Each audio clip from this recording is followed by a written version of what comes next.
Moi, ma question est la suivante. Je vais te demander, est-ce que Jésus est Dieu? Parce que cette question est posée plusieurs fois. Oui. Et je pose cette question parce que tout à l'heure, vous avez dit que Jésus a été fait chair à travers une parole. Oui. Ça veut dire qu'il y a Dieu. Peut-être Ange Gabriel est venu annoncer une parole qui a quitté. C'est Dieu qui a annoncé la parole. Ça veut dire que Dieu est là et puis Jésus a été fait chair. D'accord. Maintenant, comme les gens disent Jésus est Dieu mais n'est pas Dieu, moi je veux savoir ça. Regardons nos tests. Et nous allons tirer ensemble la conclusion très claire. Ce n'est pas moi qui le dis. Si vous voulez lapider quelqu'un, lapidez votre Bible. Voici ce qui est écrit. Ta question c'était? Papa, ma question était, est-ce que Jésus est Dieu? Puisque tout à l'heure vous avez parlé de... D'accord. C'est pas simplement parce que j'ai dit ça. Il y a longtemps que beaucoup se posent la question. Oui, plusieurs personnes. D'accord. Donc, c'est dans la salle même, plusieurs personnes. Je ne vais pas te répondre, mais le livre va te répondre. On est dans Matthieu chapitre 16. Ta question là, Jésus même a posé la question. Matthieu chapitre 16, verset 13. Jésus, étant arrivé dans le territoire de Césarée de Philippe, demanda à ses disciples, « Qui dit-on que je suis ?» Qui dit-on que je suis? Ce n'est pas moi qui ai demandé. C'est C'est lui-même qui demande. Les réponses. Qui dit-on que je suis? Qu'est-ce qu'ils ont répondu? Moi, le Fils de l'homme. Continue. Il a Ils posé la question. répondirent, les uns disent que tu es Jean-Baptiste, les autres Élie, Oui. les autres Jérémie ou l'un des prophètes. Et vous, leur dit-il, qui dites-vous que je suis? Simon-Pierre répondit, tu es le Christ, le Fils du Dieu vivant. Jésus reprenant la parole lui dit, que c'est faux. Tu es heureux. Non, il dit c'est faux, il dit c'est vrai. Continue. Simon, fils de Jonas, car ce ne sont pas la chair et le sang qui t'ont révélé cela, mais c'est mon Père qui est dans les cieux. Et moi je te dis que tu es Pierre, et que sur cette pierre je bâtirai mon église, et que les portes du séjour des morts ne prévaudront point contre elle. Je te donnerai les clés du royaume des cieux. Et... Ce que tu liras sur la terre sera lié dans les cieux. Ce que tu délieras sur la terre sera délié dans les cieux. Amen. J'ai une question maintenant. Quand Jésus demande qui dit-on qu'il est, la réponse de Pierre est validée par Jésus lui-même ou n'est pas validée par Jésus? Elle est validée par validée ou non? Validée. Quelle est la réponse de Pierre? Tu es le Dieu créateur. Ou Pierre lui dit tu es le Fils de Dieu. Sur quoi la vraie église est bâtie? Il dit je bâtirai mon église et les portes du séjour des morts n'auront aucun pouvoir contre l'église qui sait que je suis le Fils ou contre l'église qui dit que je suis le Père. Non, c'est une question. Il dit Jésus dit à Pierre, tu es Pierre et sur cette pierre je bâtirai mon église. Et l'église que je vais bâtir, le séjour des morts ne pourra rien contre cette église. Contre cette église qui croit quoi? Que Jésus est le Père ou Jésus est le Fils? Fils ou Père? Donc, la vraie église, celle que Jésus est venu établir, croit que Jésus est le Fils et non que Jésus est le Père. Il y a donc une différence entre le Père et le Fils. Une différence très nette qu'on veut nous cacher depuis longtemps parce que des personnes ont voulu établir une religion où il y a trois dieux. Et on va vérifier. Qu'est-ce que je suis en train de dire? Est-ce que je suis en train de dire que Jésus n'est pas Dieu? Je ne dis pas que Jésus n'est pas Dieu. Mais je dis que Jésus n'est pas le Père. Il y a une très grande différence. Et je vous assure que si j'entre dans le sujet, pour ceux qui veulent vraiment vérifier dans les écrits, vous serez choqués. Déjà, quand Jésus même demande qui est-ce que je suis, Pierre dit, tu es le Christ, le Fils. Et Jésus dit, ce n'est pas la chair et le sang qui t'ont révélé. Donc on sait que ce n'est pas une révélation humaine. Mais qui a révélé à Pierre? Non, il dit, Jésus même dit qui lui a révélé. Non, c'est écrit, hein. Jésus dit qui a révélé à Pierre? Le Père qui est dans les cieux. Qui est le Père qui est où? Et le Fils était où?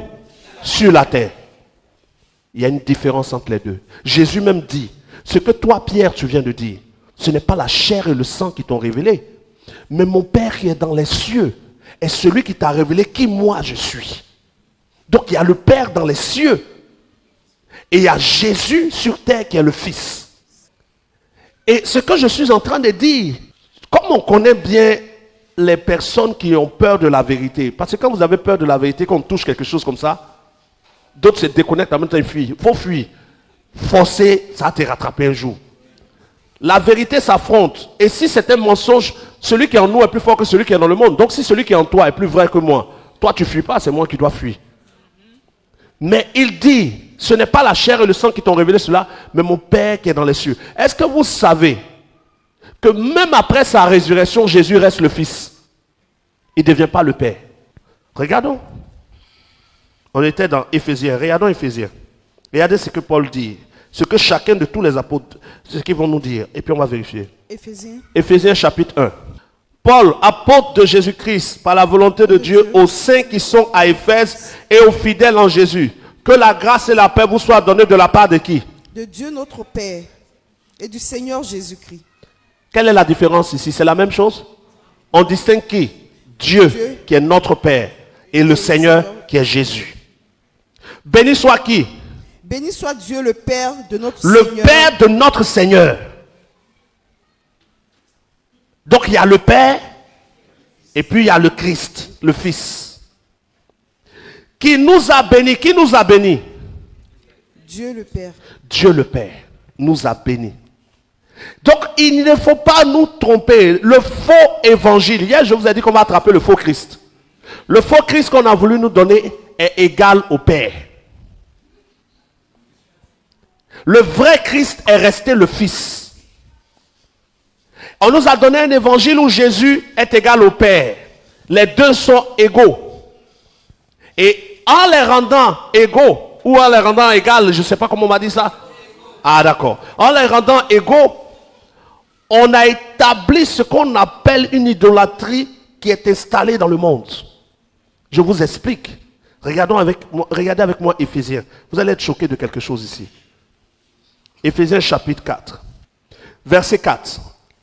Il y a un seul corps. Un seul corps de Christ. Un seul esprit. Et un seul Saint-Esprit, oui ou non? Vérifiez dans vos Bibles, peuple de Dieu, s'il vous plaît. On a Éphésiens chapitre 4, verset 4. Regardez si esprit est écrit petit E ou grand E. Grand E. Quand dans la Bible, les traducteurs mettent un grand E, ils parlent du Saint-Esprit. Un petit E, ils parlent des anges, des hommes ou des démons. Il y a un seul corps en Christ. Vous êtes d'accord? Un seul corps de Christ. Oui ou non? Oui. Il y a combien d'esprits? Un seul esprit. Ensuite, comme aussi vous avez été appelés à une seule espérance par votre vocation. Il y a combien de seigneurs? Il y a un seul Seigneur. Une seule foi. Une seule foi. Un seul baptême. Verset 6. Un seul Dieu et Père. Et le seul Dieu tous. est quoi? Est Père, il n'est pas Fils. Il y a un seul Dieu, Père de tous, qui est au-dessus de tous, et parmi tous, et en tous. D'accord. Prenons le verset 4. Il y a combien d'esprits, Saint-Esprit? Un seul esprit. D'accord, j'ai une question à vous poser. S'il y a un seul Saint-Esprit, peuple de Dieu, réfléchissez. Jésus. On nous a dit Jésus est 100% homme et il est 100% le Père. Oui ou non? Puisqu'on nous a dit qu'il est 100% égal à Dieu le Père. Quand Jésus meurt, qu'est-ce qui va rester? Son corps ou son esprit? Quand Jésus meurt et qu'il monte au ciel, son corps ou son esprit? Et qu'est-ce qui monte? Donc le corps va disparaître, mais son esprit reste, n'est-ce pas? Si son esprit est égal au Père, ça fait un esprit du Père qui est au ciel. Mais pendant qu'il était sur terre, le Père encore était au ciel. Ça fait combien d'esprits du Père? 2 esprits du Père. Il y a un seul esprit de Dieu. Quand vous prenez Apocalypse chapitre 1, quand Jean arrive dans le ciel, il dit, je vis quelqu'un qui ressemblait à un fils de l'homme. Oui ou non? De qui il parle? De Jésus. Il dit, j'étais mort.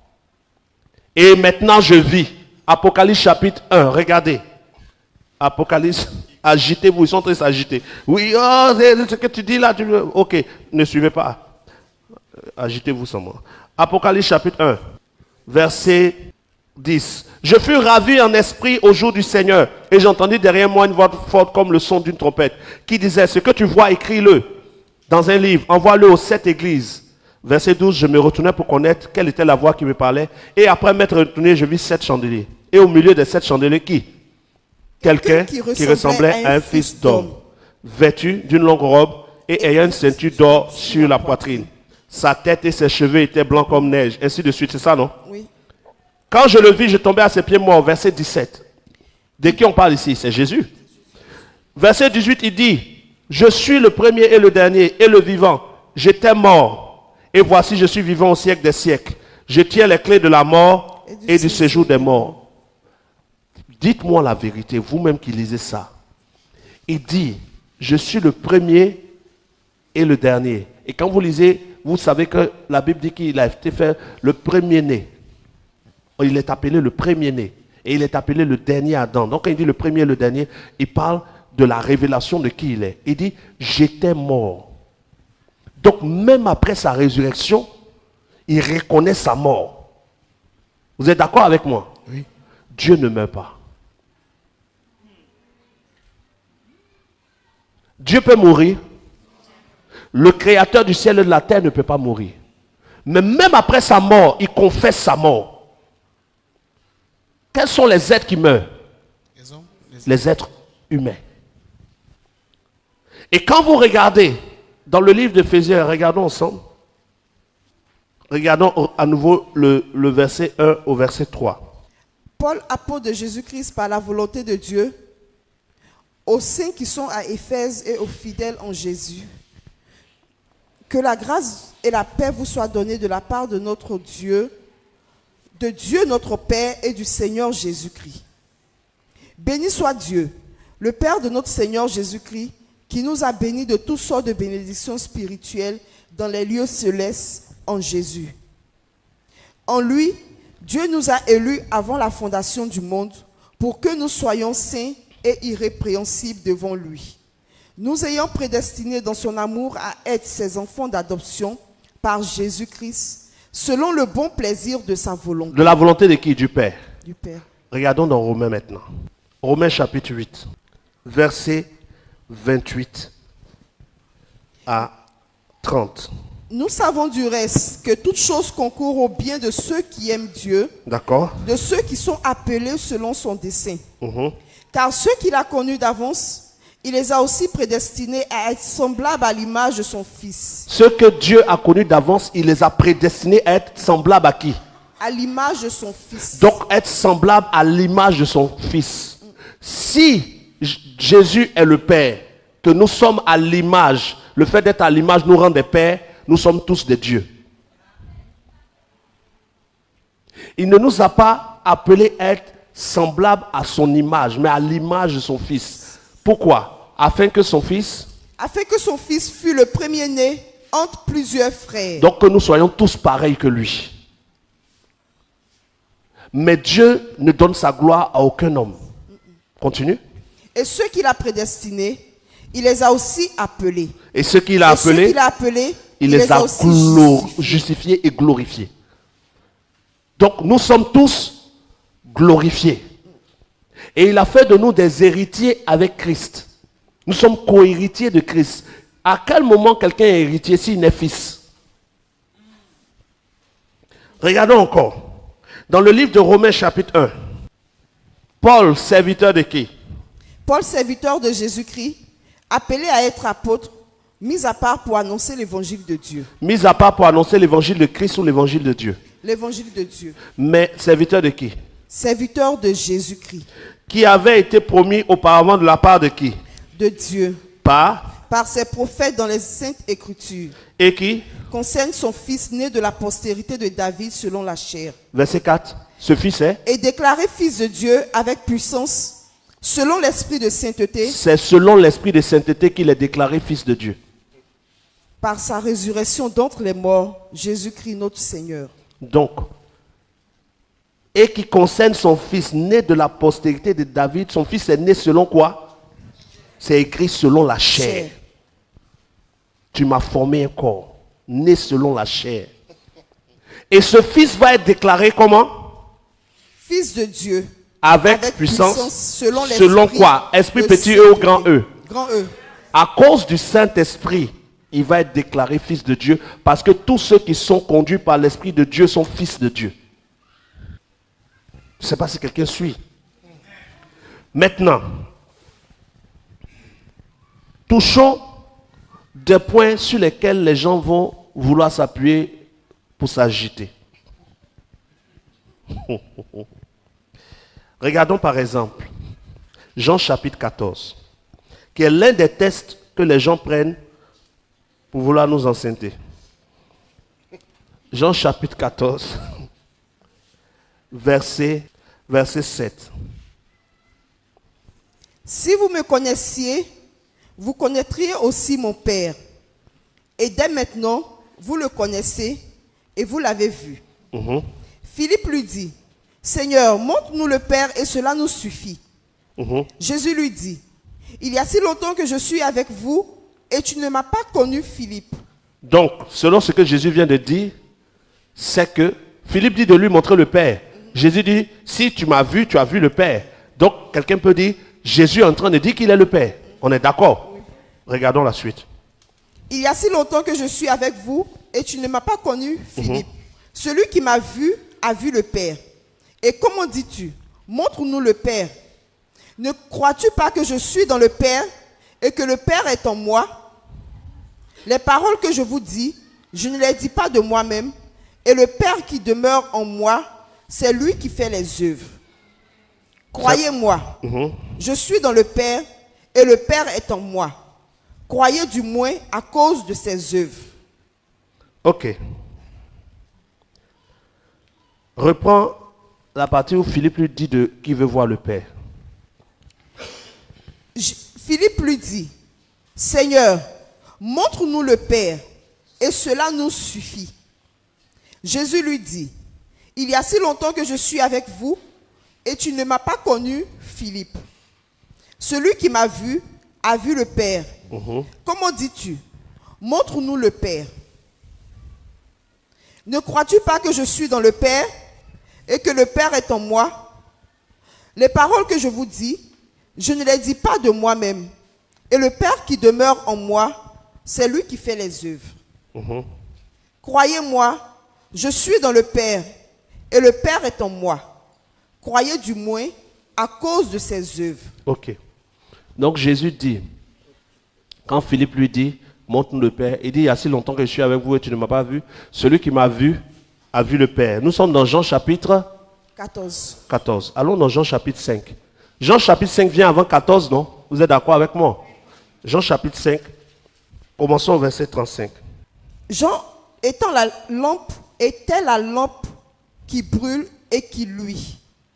Et vous avez voulu vous réjouir une heure à sa lumière. Moi, j'ai un témoignage plus grand que celui de Jean. Car les œuvres que le Père m'a donné d'accomplir, ces œuvres même... Le Père, les œuvres qui lui a donné d'accomplir. Le Père. Donc, il y a quelqu'un qui lui a donné des ordres. Continue. Ces œuvres même que je fais témoignent de moi que c'est le Père qui m'a envoyé. Donc, quelqu'un l'a envoyé, qui a appelé le Père. Continue. Et le Père qui m'a envoyé a rendu lui-même témoignage de moi. Vous n'avez jamais entendu sa voix. Vous n'avez point vu sa face. Pause. Jésus dit quoi? Vous n'avez jamais entendu sa voix. Et? Vous n'avez point vu sa face. Donc, comment on peut dire celui qui m'a vu a vu le Père quand Jésus même dit dans Jean chapitre 5 que personne n'a vu sa face? Qui parle ici? Jean chapitre 5. C'est Jésus qui dit personne n'a vu sa face. Mais au moment où il parlait, les gens ne le regardaient pas ou bien? Si. Jean chapitre 5, il dit personne n'a jamais vu Dieu. Personne n'a jamais vu sa face. Et Jean chapitre 14, il dit celui qui m'a vu a vu le Père. Ne crois-tu pas? Après, il explique maintenant, quand il dit celui qui m'a vu a vu le Père, il n'est pas en train de parler de voir en termes de personne, mais il est en train de parler de voir en termes d'envoyer de la part du Père. Car personne ne connaît le Fils si ce n'est le Père. De même que personne ne connaît le Père si ce n'est le Fils et celui que le Fils, à qui le Fils va le révéler. Donc, il est celui qui révèle le Père par son message et par sa parole. Et donc, ceux qui veulent voir le Père doivent écouter le Fils qui révèle le Père. Donc quand il dit, celui qui m'a vu a vu le Père, il termine par dire, ne crois-tu pas que je suis dans le Père et que le Père est en moi? Ça veut dire qu'il y a moi et il y a le Père. Mais je suis dans le Père et le Père est en moi. Comme toi et moi, toi qui suis ce direct et qui est là, il est écrit, nous sommes assis dans les lieux célestes en Jésus, oui ou non? Et il est écrit que Christ est en nous, n'est-ce pas? Mais est-ce que tu es Christ? Que le Père soit en lui et qu'il soit dans le Père ne fait pas que lui et le Père sont la même personne. Parce que le Saint-Esprit est en moi et je suis dans le Saint-Esprit. Mais je ne suis pas le Saint-Esprit. Et toi non plus. Homme de Dieu, vous voulez dire simplement que... Est-ce que vous êtes en train d'établir que Jésus n'était qu'un simple envoyé, un simple prophète comme tout autre? Je suis juste en train de dire que même si Jésus est Dieu, il n'est pas le Créateur. Vérifions encore, regardez. Matthieu chapitre 19. Et je ne dirai pas quelque chose à part. Moi, ma base, c'est les paroles de Jésus lui-même, ce qu'il dit de lui-même. Je n'invente rien. Matthieu chapitre 19. Verset 4. Verset 3 même. Les pharisiens l'abordèrent ils abordèrent Jésus et et dirent, dirent, pour l'éprouver, est-il permis à un homme de repudier sa femme pour un motif quelconque? Il répondit, n'avez-vous pas lu que le Créateur au commencement fit l'homme et la femme? il dit, qui a fait l'homme et la femme? Lui ou bien le Créateur? Le Créateur. Qui parle ici? Jésus. Donc Jésus parle de qui? De Dieu le Père. Dieu qui? Le Père. Dieu le Créateur. Donc Jésus n'a pas créé l'homme et la femme. L'évangile qu'on nous donne aujourd'hui, Jésus est le créateur de tout. Mais le Jésus qui est venu donner le vrai message dit que le créateur, il identifie quelqu'un. Le créateur, lorsqu'il créa l'homme et la femme, on regarde Matthieu chapitre combien? 19. Verset combien? Verset 4. 4. Donc il y a le créateur et il y a le fils. Ensuite, regardons encore. On est dans le livre de Luc. Luc chapitre 22, verset 42. Disons, Père, si tu voulais éloigner de moi cette coupe, toutefois, que ma volonté ne se fasse pas, mais la tienne. Jésus est à Gethsémani, il est prêt à passer à la mort. Il dit, Père, si cette coupe pouvait s'éloigner de moi, toutefois, non pas Ma volonté. not mine, but yours. Ça veut dire quoi?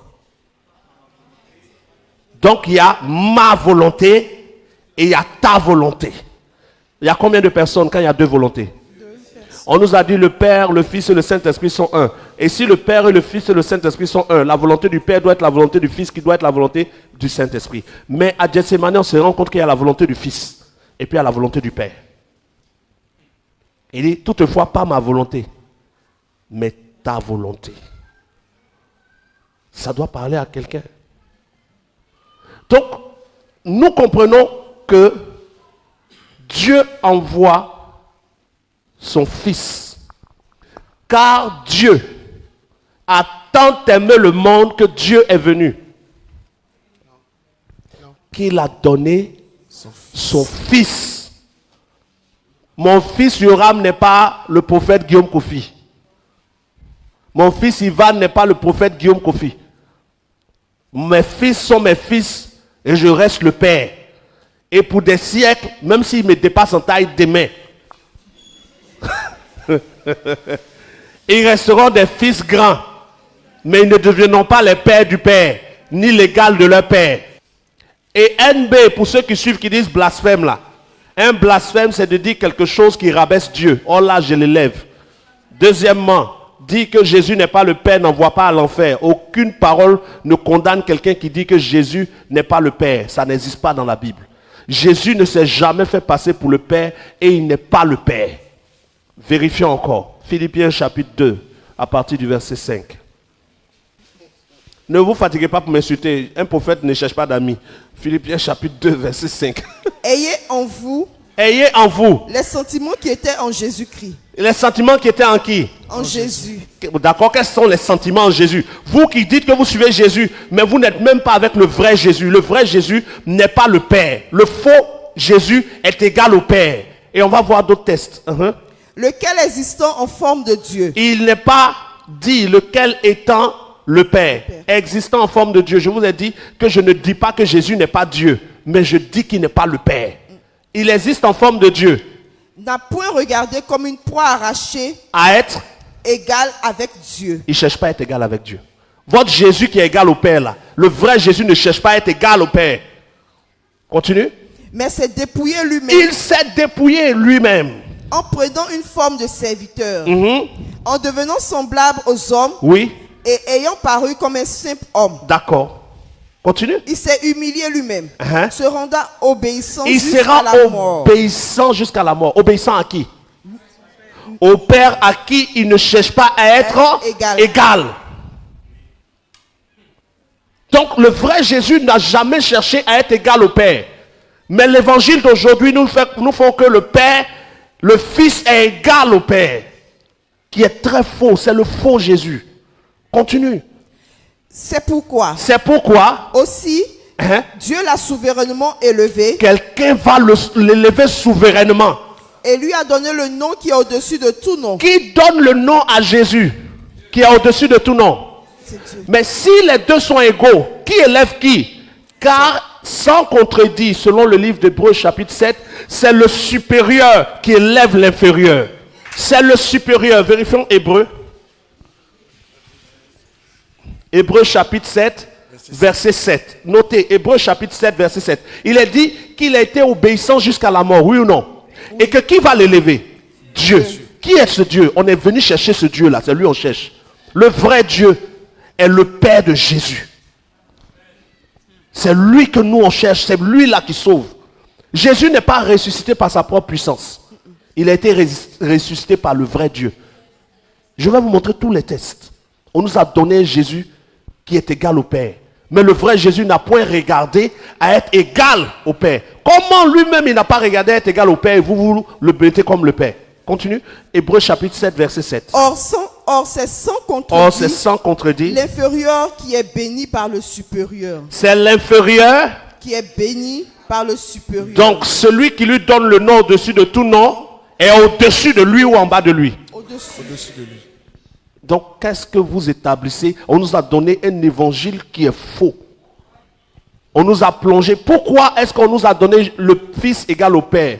Parce que les gens ont voulu insérer une religion païenne dans la foi chrétienne pour qu'on adore un Fils comme le Père selon les traditions des faux dieux de l'Ancien Testament.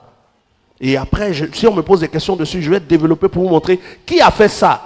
Quelle est la religion qui a établi tout ça? Comment ils ont fait pour insérer ça? Toutes les preuves sont... Je n'invente pas, c'est écrit. On va voir. Donc, ici, c'est sans contredit l'inférieur qui est soumis au supérieur. 1 Corinthiens chapitre 7. Allons même à 1 Corinthiens chapitre 11. 7 là même ne va pas être trop chic. 11 est mieux. 1 Corinthiens chapitre 11. À partir du verset 3. Je veux cependant que vous sachiez que Christ est le chef de tout homme. Christ est le chef de qui? Tout homme. Ensuite? Que l'homme est le chef de la femme. Ensuite? Et que Dieu est le chef de Christ. Bon, vous aussi. Arrêtons de quand même, n'acceptons pas tout pour accepter. On a suivi ce message. Moi, j'ai suivi ce message depuis que je suis petit. Donc, quand je viens vous dire qu'on est en train de nous enceinter, il faut quand même qu'on se réveille. Parce que tout ça est devant nos yeux. Christ est le chef. Christ est le chef de tout homme. Et l'homme est le chef de la femme. Et Dieu est le chef de Christ. Quand Jésus dit, moi et le Père, nous sommes un, ça ne veut pas dire que je suis le Père. Ça ne veut pas dire ça. Regardez ça. Qu'est-ce que je tiens ici? Portable. C'est un portable. Quand je lance, il a lancé quoi? Le portable. Mais le portable que je tiens ne lève pas qu'il y a l'habillage. Mais il y a le portable. Mais quand je fusionne l'habillage et le portable, ça fait un. Mais ça ne change pas la nature de l'habillage ni la nature du portable. Lui et le Père, ils sont un, mais le Père est le Dieu créateur et lui, il est le Fils. Et comme le Père vit en lui, ça fait un. Ça ne fait pas qu'ils sont égaux. Moi et le Père, on est un, ça veut dire le Père habite en moi et je suis dans le Père. Mais il y a le Père et il y a moi. Lisez votre Bible. Vous allez vous rendre compte que vous adorez rien de bon. Allons dans le livre de Jean chapitre 4. Je veux dire à quelqu'un haut et fort que moi, Guillaume Kofi, je ne suis pas votre ennemi. Mais ce que je dis est un fondement éternel. Je veux dire à quelqu'un haut et fort que tu ne peux pas mieux connaître la vérité que Jésus. Tu te bats pour dire que Jésus est le Père, mais lui-même il ne l'a jamais dit. Regardez Jean chapitre 4. À partir du verset 20. Nos pères ont adoré sur La cette femme montagne. dit, nos pères ont adoré sur cette montagne. Et vous Et dites, vous dites, vous, que le lieu où il faut adorer est à Jérusalem. donc vous dites que le lieu où il faut adorer est où? À Jérusalem. Mais nous, nos pères ont adoré sur la montagne.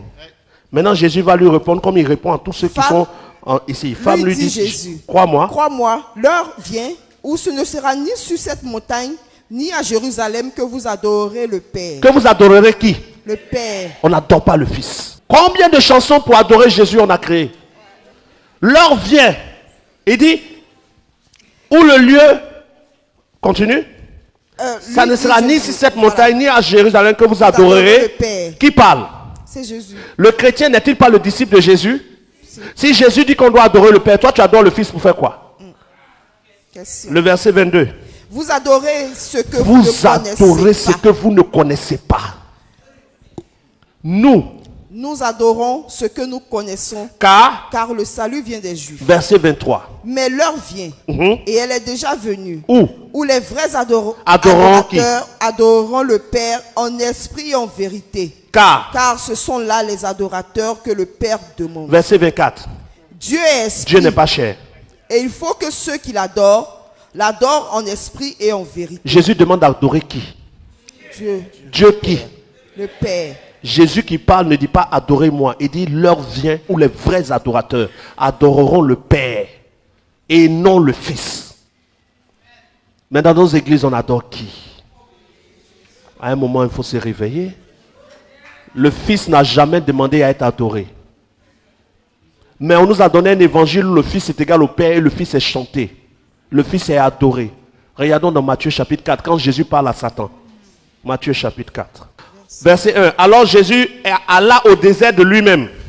Alors Jésus fut emmené par l'Esprit dans le désert. C'est le Dieu dont je parle, le vrai Dieu qu'on cherche là, qui a dit à Jésus d'aller au désert. Pour Il n'est être pas parti tenté par sa propre volonté. Par le diable. Maintenant, regardons le verset. Le verset 8. Matthieu diable- chapitre 4, verset 8. Le diable le transporta encore sur une montagne très élevée, lui montra tous les royaumes du monde et leur gloire, et lui dit, je te donnerai toutes ces choses si tu te prosternes et m'adores. Jésus lui dit, retire-toi, Satan, car il est écrit, tu adoreras le Seigneur ton Dieu et tu le serviras lui seul. Jésus dit qu'on adorera qui? Le Le Seigneur Dieu, et on le servira lui seul. Il ne dit pas qu'on l'adorera lui. Même en face de Satan, Jésus a confessé qu'il faut adorer le Père. Comment faisons-nous pour adorer le Fils? Allons dans Apocalypse chapitre 22. À partir du verset 8. C'est moi, Jean, qui ai entendu et vu ces choses. Et quand j'eus entendu et vu, je tombai aux pieds de l'ange qui me les montrait pour l'adorer. Mais il me dit, garde-toi de le faire. Je suis ton compagnon de service et celui de tes frères les prophètes. Et de ceux qui gardent les paroles de ce livre, adore Dieu. On ne dit pas adore Jésus. Apocalypse 22, verset 9. Mais il me dit, garde-toi de le faire. Il a voulu l'adorer encore l'ange. On lui dit garde, mais il veut faire encore. Je Verset suis 9. ton compagnon de service et celui de tes frères, les prophètes, et de ceux qui gardent les paroles de ce livre. Adore Dieu. Apocalypse 19, verset 10. Et je tombai à ses pieds pour l'adorer, mais il me dit, Garde-toi de le faire. Je suis ton compagnon de Je veux service. préciser que ce passage, Apocalypse 19, verset 10, c'est pour répondre à ceux qui ont dit, mais quand il dit Dieu, il parlait de Jésus. Ici, il fait la différence entre Dieu et Jésus. Apocalypse 19, verset 10. Et je tombais à ses pieds pour l'adorer. Mais il me dit, garde-toi de le faire.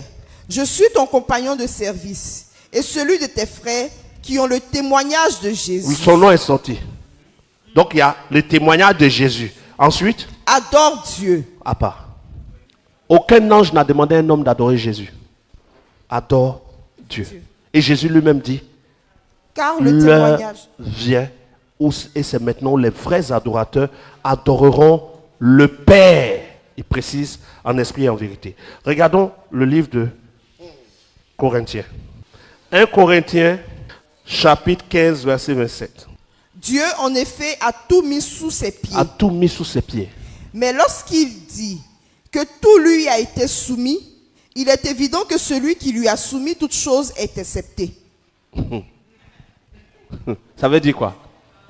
Celui qui a tout soumis à Jésus, Jésus est soumis à lui. Continue. Et lorsque toutes choses lui auront été soumises, alors le Fils lui-même Alors sera le Fils, soumis. alors quoi? Alors le Fils lui-même Fera quoi? sera soumis à celui qui lui a soumis toutes choses, afin que Dieu soit tout en tous. Dieu soit tout, il y a une différence. Le Fils lui-même se soumet au Père. Et il ne regarde point à être égal au Père. Et quand vous regardez le livre d'Apocalypse, parlant de l'adoration, regardez Apocalypse chapitre 5. Et parlant du Père et du Fils, Apocalypse chapitre 5, verset 1. Puis je vis dans la main droite de celui qui était assis sur le trône un livre écrit en dedans et en dehors. Puis je vis de la main droite de ceux qui étaient assis ou de celui qui était assis. De celui qui était assis. Combien sont assis? Une personne. D'accord. Sur le trône, un livre écrit en dedans et en dehors, scellé de 7 sceaux. Et je vis un ange puissant qui criait d'une voix forte, qui est digne d'ouvrir le livre et d'en rompre les sceaux. Et personne dans le ciel, ni sur la terre, ni sous la terre, ne put ouvrir le livre ni le regarder. Et je pleurais beaucoup de ce que personne ne fut trouvé digne d'ouvrir le livre ni de le regarder. Et l'un des veillards me dit, ne pleure point. Voici, le lion de la tribu de Juda, le rejeton de David, a vaincu pour ouvrir le livre et ses 7 sceaux. Verset 6. Et je vis, au milieu du trône et des 4 êtres vivants, et au milieu des vieillards, un agneau qui était là comme immolé. Il avait 7 cornes et 7 yeux, qui sont les 7 esprits de Dieu Le verset 7. envoyés Par toute la terre. Le verset 7. Il vint, Qui vient? L'agneau. C'est l'agneau qui vient. oui, Et qu'est-ce qu'il va faire? et il prit le livre de la main droite de celui qui était assis sur le trône. Donc l'agneau n'est pas assis sur le trône. Hein. Il vient prendre le livre de la main de quelqu'un qui est assis. Quelqu'un suit. Il vient prendre le livre de la main droite de celui qui était assis sur le trône. Regardons encore quelque chose d'autre. Regardons dans le livre des Actes des Apôtres. Actes chapitre 2, verset 33. Élevé par la droite de Dieu, il a reçu du Père le Saint-Esprit qui avait été promis. Et il l'a répandu, comme vous le voyez et l'entendez. Regarde maintenant à Actes chapitre 2, prenons le verset 25. À partir du verset 25. Verset 25. Car David dit de lui, je voyais constamment le Seigneur devant moi, parce qu'il est à ma droite, afin que je ne sois point ébranlé. Aussi mon cœur est dans la joie, et ma langue dans l'allégresse, et même ma chair reposera avec espérance. Car tu n'abandonneras pas mon âme dans le séjour Et des quand tu vas morts. regarder tout ça, jusqu'à après on dit que élevé par la droite de Dieu, c'est ça? 33 dit élevé par la droite de Dieu. Oui. Élevé par la droite de Dieu, il a reçu du Père Le Saint-Esprit le qui est répandu. Saint-Esprit qui avait été promis. Maintenant, quelle est la position de Christ dans le ciel? Éphésiens chapitre 1, verset 20. Jésus ne s'est pas ressuscité lui-même. Dieu l'a ressuscité. Il a Éphésiens déployé chapitre 1. en Christ. Il a déployé en Christ. Ça s'affiche? Non. Il a déployé en En Christ. Christ. Mhm. En le ressuscitant des morts. C'est lui qui a ressuscité Jésus des morts. Et Et qu'est-ce qu'il en a le fait? faisant asseoir à sa droite dans les lieux célestes. Donc, il y a quelqu'un qui est assis et puis quelqu'un à sa droite. Qui est assis sur le trône? Dieu le Père. Et qui est assis à droite? Jésus. Jésus. Il l'a fait asseoir à sa droite. Et quand vous regardez Actes des Apôtres, Actes chapitre 7, verset 55. Actes chapitre 7, verset 55. Mais Étienne, rempli du Saint-Esprit, et fixant les regards vers le ciel, vit la gloire de Dieu et Jésus debout à la droite de Dieu. On le voit. Et c'est pas lui qui est sur le trône. Il est à côté, à la droite. Regardons, comment on appelle ça? Hébreux 1, verset 13. Commence même à Hébreux 1, verset 3, déjà. Et qui étant le reflet de sa gloire et l'empreinte de sa personne, et soutenant toutes choses par sa parole puissante, a fait la purification Jésus a fait la péchés, purification des péchés. et s'est assis à la droite de la majesté divine. Il dans s'est les assis lieux à la très hauts. droite de la majesté divine. Le vrai Dieu est la majesté divine. Et lui, il s'est assis où? À sa droite. Hébreux 1, 13. Et auquel des anges a-t-il jamais dit, assieds-toi à ma droite, jusqu'à ce que je fasse de tes ennemis ton marchepied. Assieds-toi à ma droite. Hébreux 8, verset 1. Le point capital de ce qui vient d'être dit, c'est que nous avons un tel souverain sacrificateur qui s'est assis à la droite du trône de la majesté. Il ne s'assoit pas sur le trône. Hein. Il s'assoit toujours à droite. Hébreux 10, verset 12. Lui, après avoir offert un seul sacrifice pour les péchés, s'est assis pour toujours à la droite de Dieu. Hébreux 12, verset 2. Ayant les regards sur Jésus, le chef et le consommateur de la foi, qui en vue de la joie qui lui était réservée, a souffert la croix, méprisé l'ignominie, et s'est assis à la droite du trône de Dieu. Ça, on a lu Hébreu. Hébreu dit, Paul dit, bon, Pierre, même quand on a dit tu es Pierre, qu'est-ce que Pierre dit de la position de Jésus aujourd'hui dans le ciel? Allons dans 1 Pierre chapitre 3, verset 22. 21 à 22. Cette eau était une figure du baptême, qui n'est pas la purification des souillures du corps, mais l'engagement d'une bonne conscience envers Dieu, et qui maintenant vous sauve, vous aussi par la résurrection de Jésus-Christ, qui est à la droite de Dieu, depuis qu'il est allé au ciel, et que les anges, les autorités et les puissances lui ont été soumis. Il est où? Sur le trône ou à droite? Qui nous on doit adorer? Celui qui est sur le trône ou à droite? Celui qui est sur le trône. C'est tellement clair. Mais quand le mensonge a duré dans ton corps, la vérité devient lourde. Sinon, on n'a même pas besoin, j'ai même pas besoin de tous ces passages pour dire simplement que Jésus dit, l'heure vient et c'est maintenant où les vrais adorateurs adoreront. Il a déjà dit, le Père, on ne doit même plus faire quelque chose. Mais comme on a des faux disciples de Jésus, qui ont créé un propre message à eux, et qui l'ont enseigné tellement ça a pris la terre, aujourd'hui on est obligé de démontrer. Sinon, en temps normal, Jésus n'a jamais dit que les vrais adorateurs adorent le Fils. Il dit, l'heure vient et c'est maintenant où les vrais adorateurs adoreront le Père en esprit et en vérité. Donc il y a le Père et il y a le Fils. Je termine en montrant 4 points qui montrent que le Fils n'est pas le Père. Premier point qui montre que le Fils n'est pas le Père. C'est vrai que tout ce que j'ai déjà dit montre. Mais il veut aggraver. Regardez premièrement, dans Jean chapitre 5, qui montre que le Fils n'est pas le Père. Et je vous ai dit hier que le nom de Jésus n'est pas au-dessus de tout nom.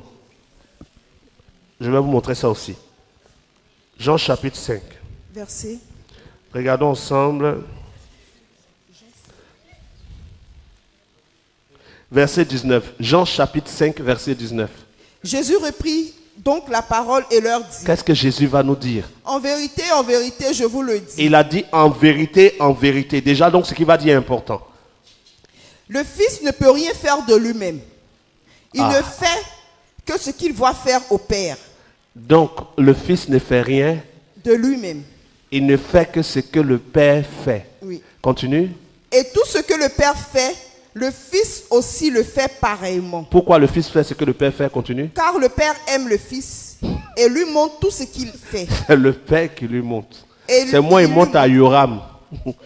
Comment demain, s'il doit prêcher, il doit prêcher. Comment il doit entendre la voix du Saint-Esprit. C'est à moi, Yoram demande.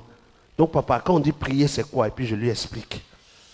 Le Fils ne peut rien faire de lui-même. Qui parle ici?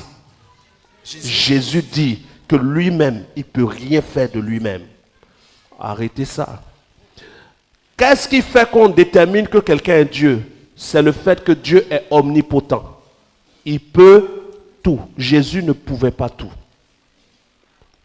On voit Jésus guérir un aveugle et il est obligé de le toucher 2 fois. Oui ou non? Quand il le touche la première fois, il voit des hommes comme des arbres. Il le touche à nouveau, il voit net. Oui ou non? Oui. Dieu est tout puissant. Dieu ne touche pas 2 fois. Il ne fait pas 2 fois. Ensuite, regardons ce qui montre encore que Jésus n'est pas le Père. Quand ils ont demandé à Jésus, quel est le jour de ton avènement? Qu'est-ce qu'il a répondu? Seul le Père le sait. Nul ne sait le jour ni l'heure. Seul le Père le sait. Le Fils même ne connaissait pas le jour. Vous n'avez pas lu ça? Trouve le texte. Or, pour dire que quelqu'un est Dieu, le vrai Dieu que nous on cherche, pour lequel je suis en train de faire ce séminaire, mon vrai Dieu sait tout, peut tout et partout. Jésus ne pouvait pas tout. Jésus ne savait pas tout. On va trouver le texte de suite. Je vous montre un autre point. Matthieu chapitre 24. Matthieu 24, verset 36. 36, d'accord. Pour ce qui? Pour ce qui est de l'heure, du jour et de l'heure, personne ne le sait, ni les anges des cieux, ni le Fils, mais le Père seul. Il dit, le jour et l'heure de son avènement, les anges ne savent pas. Le Fils même ne sait pas. Qui sait? Seul le Père. Qui est Dieu? Le Père est le Dieu créateur. Jésus est Dieu, mais il n'est pas le créateur. Il ne sait pas tout. Il ne peut pas tout. Marc chapitre 10, verset 17. Comme Jésus se mettait en chemin, un homme accourut et se jetant à genoux devant lui. « Bon maître, lui demanda-t-il, que dois-je faire pour hériter la vie éternelle ?» Jésus lui dit, « Pourquoi m'appelles-tu bon? Il n'y a de bon que Dieu seul. » Que quoi? Il a loupé la partie. Jésus lui dit, on dit à Jésus qu'il est bon, bon maître. Et Jésus répond, qui est bon? Pourquoi m'appelles-tu bon? Moi, Jésus, tu m'appelles bon, pourquoi? Il n'y a de bon que Dieu seul. C'est Dieu seul qui est bon. Qu'est-ce que ça montre? Qu'il y a Dieu qui est bon et il y a Jésus. Jésus ne sait pas tout. Jésus ne peut pas tout. Jésus n'était pas partout. Et Jésus dit qu'il n'est pas bon. Que seul Dieu est bon. Regardons maintenant le problème pour lequel je suis en train de montrer que Jésus n'est pas le Père. Dans Romains chapitre 1. Romains chapitre 1. Voici le faux Jésus qui est établi dans les églises. Romains chapitre 1. Verset. À partir du verset 18. Qu'est-ce qui se passe chez le vrai Dieu? La colère de Dieu se révèle. Affiche-nous le texte Romains chapitre 1 verset 18 pour que tout le monde puisse voir, ceux qui sont loin, verset 18. La colère de Dieu se révèle. La joie de Dieu ou la colère? La colère de Dieu se révèle contre toute impiété et toute injustice des hommes qui retiennent injustement la vérité captive. Car ce qu'on peut connaître de Dieu est manifeste pour eux, Dieu le leur ayant fait connaître. En effet, les perfections invisibles de Dieu, sa puissance éternelle et sa divinité se voient comme à l'œil. Depuis la création du monde, quand on les considère dans ses ouvrages, ils sont donc inexcusables. Puisque ayant connu Dieu, ils ont connu le vrai Dieu, ils ne l'ont point glorifié comme Dieu. Ils ne l'ont pas glorifié comme Dieu. Et ne lui ont point rendu grâce. Mais ils se sont égarés dans leurs pensées. Ils se sont égarés. Et leur cœur sans intelligence a été plongé dans les ténèbres. Comment ils se sont égarés? Continue. Se vantant d'être sages, Ils sont devenus. fous. Qu'est-ce qu'ils ont fait quand ils sont devenus Et ils fous? ont changé la gloire de Dieu incorruptible en image représentant L'homme. l'homme corruptible des oiseaux, des quadrupèdes et des reptiles.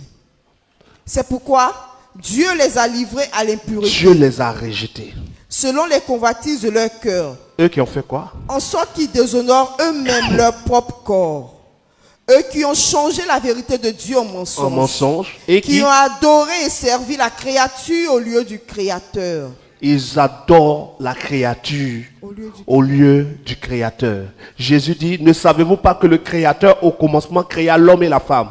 Le vrai Dieu est le Créateur. Le vrai Jésus est le serviteur. Mais aujourd'hui, Jésus est adoré pendant que Jésus, dans Hébreux chapitre 10, nous révèle qu'il a un créateur. Jésus n'est pas le créateur, mais Jésus est créé.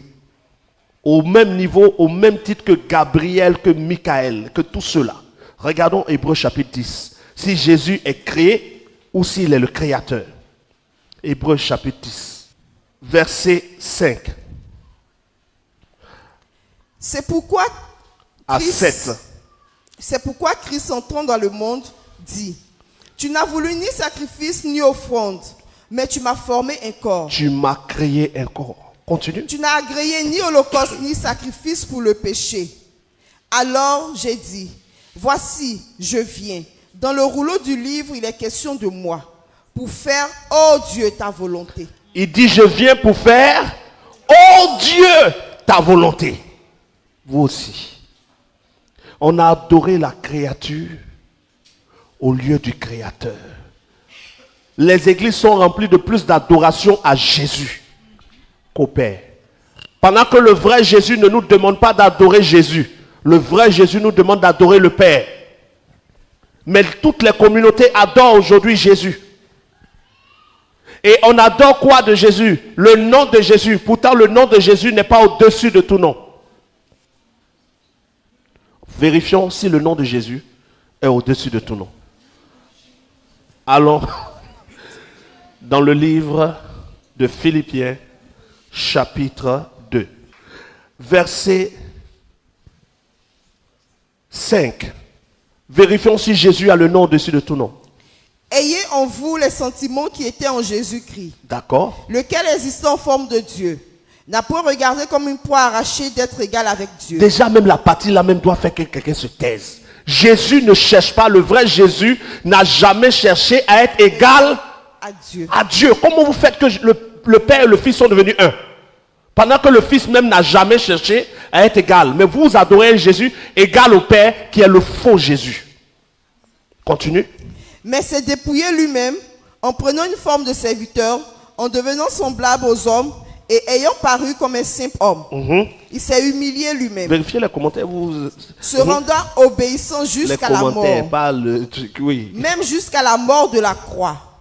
C'est pourquoi aussi Dieu Qui va a l'élever? souverainement élevé Dieu, Dieu là, souverainement élevé, et ensuite, et lui a donné le nom qui est au-dessus de tout nom, afin qu'au nom de Jésus, tout genou fléchisse dans les cieux, c'est ça. sur la terre et sous la terre, et que toute langue confesse que Jésus-Christ est Seigneur à la gloire de Dieu le Père. Amen. Vérifions maintenant ensemble. Je vous pose la question. Il s'est humilié jusqu'à la mort. Vous êtes d'accord avec moi? C'est écrit. La mort sur la croix. C'est écrit ou non? C'est pourquoi, est-ce qu'on peut lire ensemble cette partie assis? C'est pourquoi Dieu l'a souverainement élevé et lui a donné le nom au-dessus de tout nom. Attends, elle nous met le passage là, sur l'écran. Voilà, regardons ce qui est écrit. C'est pourquoi aussi Dieu l'a souverainement élevé et lui a donné le nom qui est au-dessus de tout nom, afin qu'au nom de Jésus, tout genou fléchisse dans les cieux, sur la terre et sous la terre. Mais si nous n'avons pas le Saint-Esprit pour comprendre les Écritures, nous allons nous perdre. Parce que Jean dit, et Pierre même le dit aussi, beaucoup analysent les Écritures et ils se perdent. Regardez avant de dire c'est pourquoi. Quel est le verset? Juste avant de dire c'est pourquoi. Il s'est humilié Il s'est lui-même, humilié lui-même, se rendant obéissant se jusqu'à rendant la mort, obéissant jusqu'à la mort, même jusqu'à la mort de la croix. jusqu'à la mort de la croix. La suite c'est, C'est pourquoi donc, de vous à moi, il s'est humilié lui-même, se rendant obéissant jusqu'à la mort sur la croix. Le c'est pourquoi donne la cause ou ça donne pas la cause? C'est parce qu'il s'est humilié jusqu'à la mort sur la croix que Dieu l'a souverainement élevé, oui ou non? C'est ça. Et lui a donné le nom au-dessus de tout nom, oui ou non? C'est ça. Parce qu'il s'est humilié jusqu'à la mort sur la croix, Dieu lui a donné le nom au-dessus de tout nom, oui ou non? Oui. Mais le nom de Jésus lui a été donné à la naissance. À quel moment il reçoit le nom de Jésus? Après être humilié sur la croix ou à sa naissance? À sa naissance. Donc quand Dieu lui donne un nom au-dessus de tout nom, ce n'est pas le nom de sa naissance. Je réexplique. Comme tu as bien travaillé, je te donne une récompense. La récompense que je te donne, c'est parce que tu as bien travaillé. C'est ça. Mais si je te donne une récompense, ce n'est pas ce que tu as déjà. Non. Oui ou non? Oui. Le nom de Jésus, il a porté depuis quand? Depuis sa naissance. Jusqu'à même la mort sur la croix, ce nom était déjà là. C'est ça. Donc quand Dieu lui donne un nom au-dessus de tout nom, ce n'est plus le même nom. Voici pourquoi, dans Apocalypse, nous avons le nom qui est au-dessus de tout nom, qui n'est pas Jésus. Mais on va voir.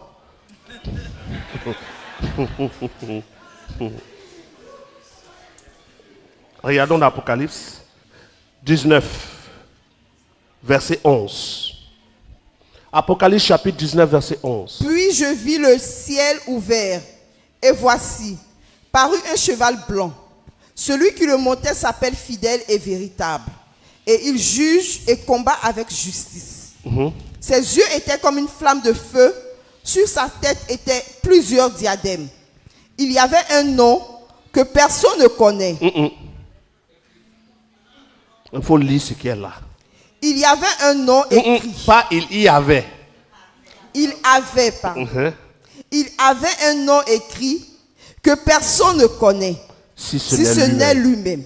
Voici ce nom-là, le nom mystérieux de Jésus, qu'il obtient après la mort, lui est donné mais n'est pas révélé jusqu'aujourd'hui, qui est au-dessus de tout nom. C'est un nom que lui seul connaît et le Dieu qui lui a donné connaît. Retournons dans Philippiens 2. Retournons dans Philippiens chapitre 2.